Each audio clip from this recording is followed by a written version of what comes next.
Olá, você que acompanha a TV Ceará aqui no Canal 5 e também nas redes sociais da TVC, aqui no YouTube. Hoje a gente faz uma análise de fato com a Patrícia Maria, ela que é mestra em Sociologia, trabalha para a ONU, para a Unicef aqui no Ceará, trabalhando com jovens e crianças aí de várias idades. Patrícia, muito obrigado aí pela disponibilidade de falar aqui com a gente hoje. Opa, obrigada também. É um Patrícia, prazer estar aqui com vocês. Patrícia, a gente conversa hoje contigo sobre diversos assuntos, porque eu acho que você tem categoria para falar de muitos deles, mas eu começo falando de mercado de trabalho. E agora, nesse período, a gente está num período bastante crítico, uma crise sem precedentes. Como é que isso está impactando você é empresária, você trabalha com o mercado de trabalho, como é que isso está impactando o mercado de trabalho aqui no Ceará até agora? Bom, a gente precisa entender que é uma crise econômica mundial, né? Mas ela é uma crise que ela vai sempre muito de encontro a outros problemas que o Brasil já tem como estrutura social, que é entender que o empresário brasileiro de grande porte, ele é um empresário que tem todas as leis protegidas, né? O Brasil, ele sempre traz essa questão de proteger o grande empresário. E quem acaba sofrendo as consequências dessa crise vai ser tanto o trabalhador como o pequeno empresário. E aí, quando a gente traz essas questões do trabalhador assalariado e do pequeno empresário, a gente também tem que fazer um recorte racial, porque aí a gente também entende que existe uma deficiência na legislação brasileira quando se trata de empresários negros, né? Como a gente tem um país que é estruturalmente racista, a gente consegue ver as consequências dessas mazelas sociais, que são pautadas dentro das questões raciais, fazendo com que os empresários negros sofram as consequências maiores dessa pandemia, né? Porque são pessoas que não têm tanta facilidade de crédito como um grande empresário, e a gente entende que as leis brasileiras elas vão ter um afrouxamento no que diz sentido a impostos e a deveres para o grande empresário que não tem para o pequeno empresário. E aí uma consequência maior está muitas vezes para as mulheres negras, né? E se a gente vai entender essas consequências econômicas a partir de uma questão do racismo estrutural, a gente consegue perceber que as mulheres negras estão à base, né, são a base da economia, ou seja, são essas mulheres que recebem menos, então elas vão ter uma consequência maior. Um exemplo disso é a gente entender o que é esse auxílio emergencial pautado para mulheres, né, mães de famílias que são chefes de famílias e têm um filho. A gente entende que dá uma sensibilidade ali, porque a gente percebe que é necessário um reforço maior para as mulheres, principalmente as chefes de família, mas que isso não fecha um gargalo que é imenso, que a gente está falando de uma população que chega quase à metade da população, se a gente for pensar de mulheres, né, na população brasileira. A gente tem uma maioria muito grande que são mulheres negras e são mulheres negras que estão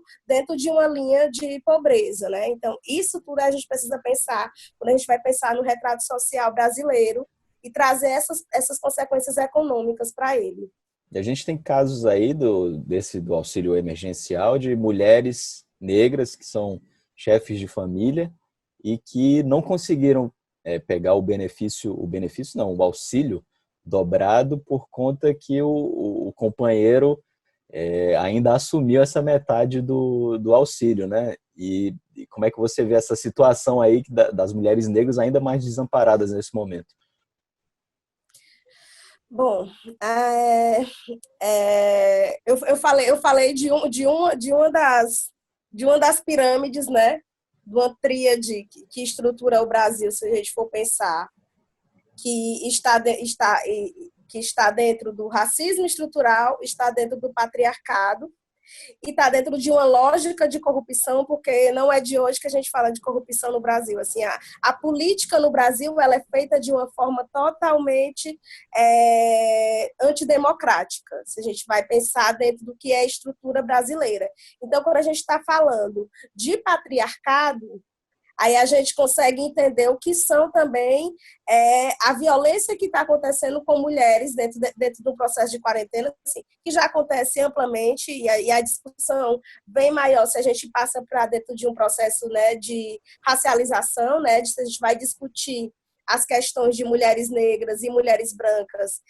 Não é novidade para a gente que desde o surgimento da Lei Maria da Penha, a gente tem uma redução da violência de mulheres brancas e praticamente o dobro dessa diminuição para mulheres negras, ou seja, aumentou para 78% em 2018 a situação de violência, né, de mulheres negras, se a gente for pautar a Lei Maria da Penha. Então tudo isso está ligado, né? Assim, não existe uma coisa nova. Existe um problema que é estrutural, que o Brasil precisa resolver, porque a gente pode remediar as coisas, mas resolver de fato é a gente entender o que é essa formação social brasileira e a gente entender que ela tem essas consequências muito grandes, né?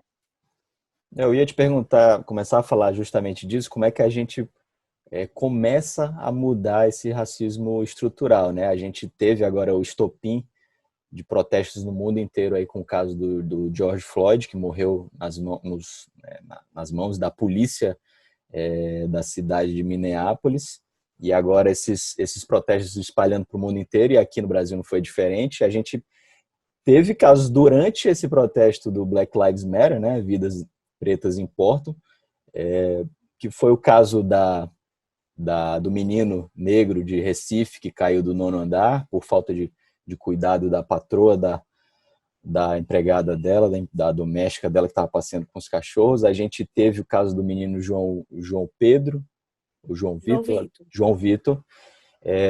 Então a gente tem tudo aqui no Brasil acontecendo ao mesmo tempo, e lá nos Estados precisou acontecer nos Estados Unidos o estopim, né? Por que no Brasil as coisas às vezes não têm a repercussão que deveriam ter? Pronto. A gente precisa entender, e às vezes é necessário uma certa paciência histórica com as coisas que acontecem no Brasil. A gente está num país onde o racismo ele é pautado pelo que as pessoas veem, né? Que é o racismo de marca.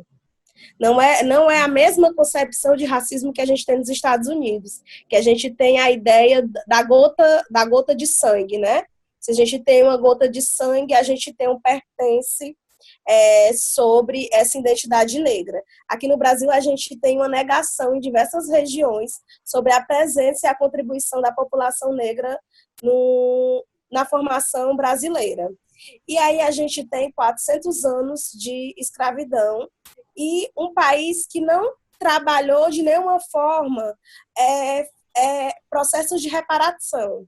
A gente está vendo agora, em 2020, uma discussão que se arrasta há quase 15 anos ou mais sobre as cotas raciais, que as pessoas não conseguem entender que essas cotas raciais não está dentro de um processo de privilegiar a população negra, e sim de reparar.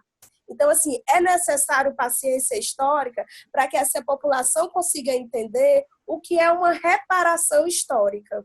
Porque a gente tem dívidas com a população negra, né, desse país. Então, é necessário a gente entender o que é essa reparação, entender esses processos que vão precisar de um tempo para acontecer. E a grande questão é a gente investir na educação. E uma educação antirracista, uma educação antipatriarcal, né? E uma educação que ensine as pessoas que esse processo da corrupção, ele não é um processo normal. Porque se a gente for entender o Brasil e as suas políticas, a gente vai entender a corrupção como um Estado normal. Inclusive, Patrícia, um país que traz a normalidade, que traz a corrupção para dentro da sua normalidade. Você falando em corrupção agora, teve um perfil do Twitter criado agora também, nesse momento, que se chama Fraudadores do Enem, né, da cota do Enem. Não sei se você conheceu esse perfil, mas que expôs centenas de perfis aí em diversas universidades federais, que pessoas brancas se declararam como pretas, pardas ou indígenas e conseguiram as suas vagas na universidade, né? E você trabalha com alunos evadidos da escola, né? E esse caminho da Universidade Federal é um caminho para a gente conseguir mudar essa desigualdade social e racial aqui no país, né? Como é que você enxerga toda essa corrupção do branco de classe média ou até mesmo rico, tomando lugar de pessoas que realmente precisam desse espaço nas cotas e, por outro lado, alunos que estão evadidos da escola, né, no Ceará inteiro? Complexo.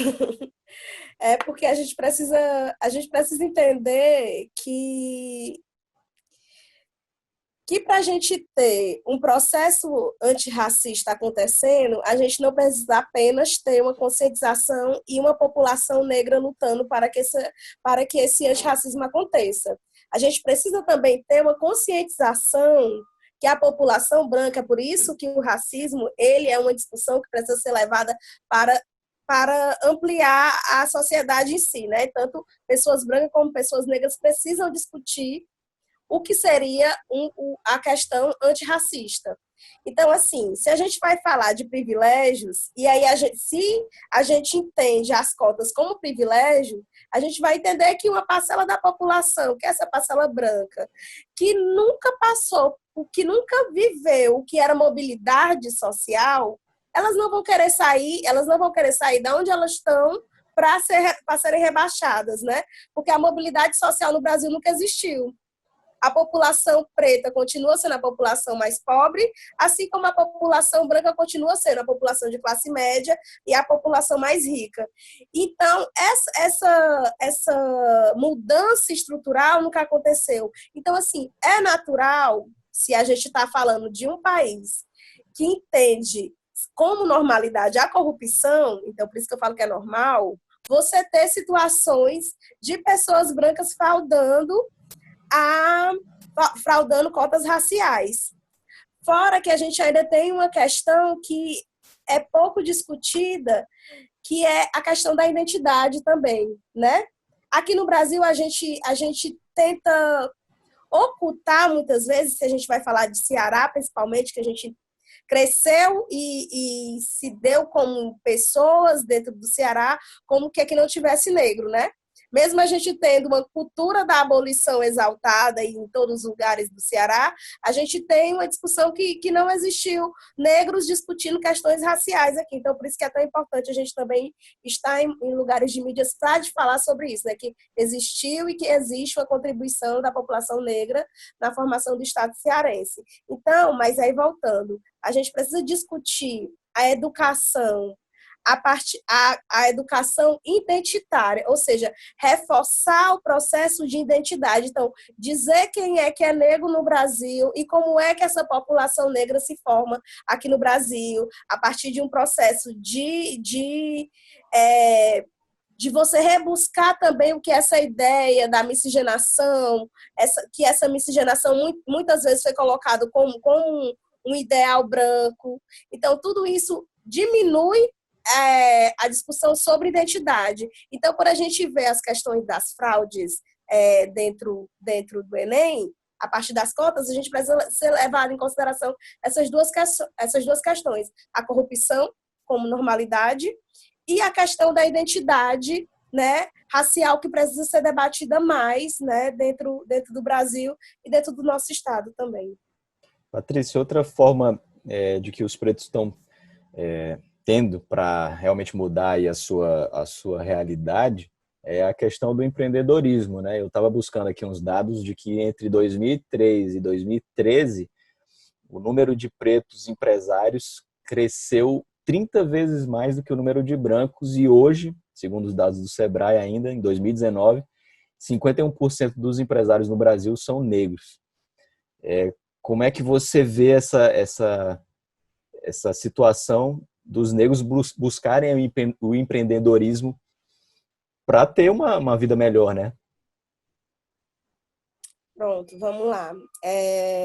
Tem algumas questões que são problemáticas quando a gente traz esses dados. Que a primeira questão é o racismo como no mercado de trabalho, né? O racismo no mercado de trabalho, ele faz com que muitos negros e muitas mulheres e muitos homens negros saiam do mercado formal e migrem para a informalidade e aí tentem, de alguma certa forma, encontrar no empreendedorismo a sua fonte de renda, né? O seu foco de fonte de renda. Só que a questão é que se a gente pega os dados do Sebrae, a gente precisa discutir esses dados a partir de uma questão. Ok, o Sebrae está fazendo MEI para todo mundo, a gente está tendo uma população com MEI, né? Sendo MEI ou ME, microempreendedor ou microempresário, muito grande, então a gente tem uma facilidade dessa documentação para a população negra, mas a gente não tem uma facilidade em geração de renda. Por quê? Porque a gente tem ainda um racismo que impede muitas vezes da população negra ter uma facilidade em conseguir um empréstimo bancário, em conseguir abrir sua empresa totalmente legalizada, por questões que impedem racialmente. A gente tem o Marcelo Paixão, que é um sociólogo, se eu não me engano, da Bahia, que ele vai discutir a questão de que muitos empresários negros relatam a negação de empréstimos bancários. E muitas vezes não tem uma desculpa, mas só diz que o empresário negro não se encaixa no perfil. Se hoje todos os empresários estão tendo essa dificuldade de acesso ao crédito, imagina o negro, né? Pois é. E aí a gente entende que isso está dentro de um estereótipo que é criado, né? Dentro do Brasil, dessa população negra, e que é uma população que muitas vezes foi estereotipada dentro desse lugar do serviço, né, da prestação de serviço, da empregada doméstica, de um serviço que o branco não quer fazer. E aí, quando você vê uma pessoa que está pautando lucro e financiamento para a população negra, no Brasil ainda você tem um certo distanciamento ainda para a gente ter uma abertura de lucro, de fato, para essa população. Patrícia, já para a gente já encaminhar aqui o assunto, né, para esse assunto final, eu queria te perguntar quais são os caminhos aí para a gente conseguir mudar essa realidade de acesso ao crédito, de acesso ao emprego, enfim, de acesso à universidade, que a gente teve agora, a UFC, se eu não me engano, cancelou o curso de 10 pessoas desses que fraudaram as cotas. Enfim, tem muito pano para manga aí, judicialmente falando. Quais são os caminhos? Lá nos Estados Unidos, agora com esse caso do George Floyd, o estado de Nova York está em vias aí de proibir o mata-leão, né, na abordagem, mata-leão que inclusive matou um outro negro no ano passado, se eu não me engano. 2014, né? Foi o Eric Garner, né? Isso. E está proibindo agora o policial que efetuar esse estrangulamento vai ser preso. Tem também o movimento de tirar o financiamento da polícia. Enfim, algumas coisas estão acontecendo no mundo agora, né? As crises, elas aceleram algumas coisas, né? Aqui no Brasil, como é que você vê essa situação? Quais são os caminhos que poderiam ser buscados tanto pela população, tanto pelos legisladores? Bom, é muita coisa, né? A gente precisa mudar muita coisa, e uma das questões que a gente precisa mudar é a estrutura social do Brasil. E aí a gente precisa fazer uma mudança de mentalidade. E mudança de mentalidade muitas vezes se cria a partir de políticas públicas. E políticas públicas sérias e de permanência, né? A gente tem aqui no Brasil uma cultura de políticas públicas sérias não terem uma durabilidade. Ou seja, a gente vê uma secretaria da igualdade racial totalmente esfacelada, né? Do governo Lula até o governo Bolsonaro. Esse trânsito todo da Secretaria de Igualdade Racial, ela vai sendo reduzida. A gente tem uma secretaria imensa que ela vai sendo desmembrada, né? E hoje em dia ela é uma cúpula dentro do Virou Estado. só uma formalidade. Então, assim, a gente precisa pensar em políticas públicas que pensem o bem viver dessa população negra, né? Uma política pública que discuta a reparação histórica e o que é mais importante, investimento numa educação antirracista, né? Nesse processo dessa educação que traga também o antipatriarcalismo como uma das discussões, porque não adianta a gente tratar uma mazela social se a gente não tratar as outras mazelas sociais, né? Então, assim, tudo isso é mudança de mentalidade, tudo isso requer tempo, mas nada disso é impossível de ser feito. Então, assim, o que eu acredito muito é nas oportunidades que a gente tem que dar de fala, e não só de fala, mas de trabalho para a população negra, e também de processos educacionais que inclua tanto um diálogo da população negra como da população branca para a gente ter mudanças estruturais dentro do Brasil e no mundo também, né? Porque o racismo ele não é um problema localizado, ele é um problema mundial. Então a gente precisa discutir isso em esfera mundial, né? Enquanto isso, a gente tem alguns governantes que ainda insistem em citar essas divergências, né? Patrícia, eu queria te agradecer aí pela conversa e espero que a gente converse mais ainda sobre, né, sociedade, que é a sua especialidade, e economia também, mercado de trabalho. Muito obrigado aí pela participação aqui no Análise de Fato. Obrigada a você também. Obrigada pela oportunidade de fala, né? E isso, sempre que precisarem da minha ajuda, eu estou aqui para contribuir, tá? Perfeito.